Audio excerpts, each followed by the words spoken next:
Méditation biblique du soir. Les 10 erreurs d'interprétation fréquentes sur Matthieu chapitre 1. Première erreur. Ignorer le contexte historique et légal.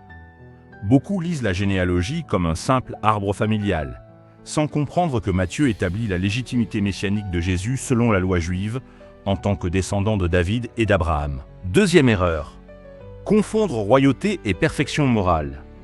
Certains pensent que la lignée de Jésus devait être sans faute.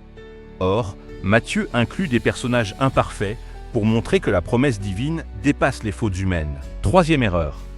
Supposer que toutes les femmes sont mentionnées par hasard. Les femmes mentionnées, comme Tamar, Rahab, Ruth ou la femme d'Uri, ont un rôle théologique précis. Elles symbolisent la grâce, l'inclusion des étrangers et la providence divine. Quatrième erreur. Se concentrer uniquement sur les nombres. La structure en 14 générations n'est pas un simple calcul. C'est un art poétique juif qui souligne l'ordre et le plan divin. Cinquième erreur. Négliger l'accomplissement prophétique. Matthieu cite Isaïe 7, verset 14, dans le contexte de la naissance virginale. Beaucoup lisent ce verset comme un fait isolé, alors qu'il fait partie d'un plan messianique global. Sixième erreur. Voir la généalogie comme une preuve scientifique. La généalogie a un but théologique et légal, et non généalogique au sens moderne. Elle montre le droit au trône de David et l'accomplissement des promesses. Septième erreur. Minimiser l'importance des titres. Les mots comme « roi » ou « engendra » portent une charge légale et spirituelle souvent ignorée. Huitième erreur. Omettre la dimension spirituelle. La généalogie n'est pas seulement historique.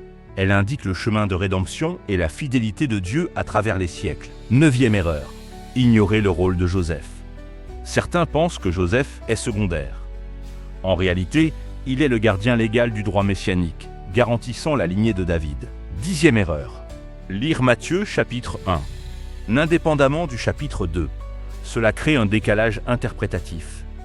La généalogie prépare le terrain pour la narration de l'enfance de Jésus, l'adoration des mages et la fuite en Égypte. La transition entre les chapitres est théologiquement et narrativement intentionnelle. Transition académique entre Matthieu chapitre 1 et Matthieu chapitre 2. Le chapitre 1 établit la lignée messianique et la promesse accomplie, montrant que Jésus est l'héritier légitime de David, malgré la réalité humaine imparfaite. Le chapitre 2 montre l'accomplissement concret de la promesse dans l'histoire, la naissance de Jésus, l'adoration des mages et la menace d'Hérode. Après avoir présenté la légitimité légale et prophétique de Jésus dans sa lignée, Matthieu introduit maintenant la manifestation historique de cette promesse. Là où le chapitre 1 montre l'ordre divin à travers les générations, le chapitre 2 illustre comment ce plan se réalise dans le temps et l'espace, impliquant des acteurs humains, des prophéties et la direction providentielle de Dieu. L'objectif académique est de montrer que la généalogie n'est pas une digression, mais la préparation narrative et théologique pour les événements concrets de l'enfance de Jésus.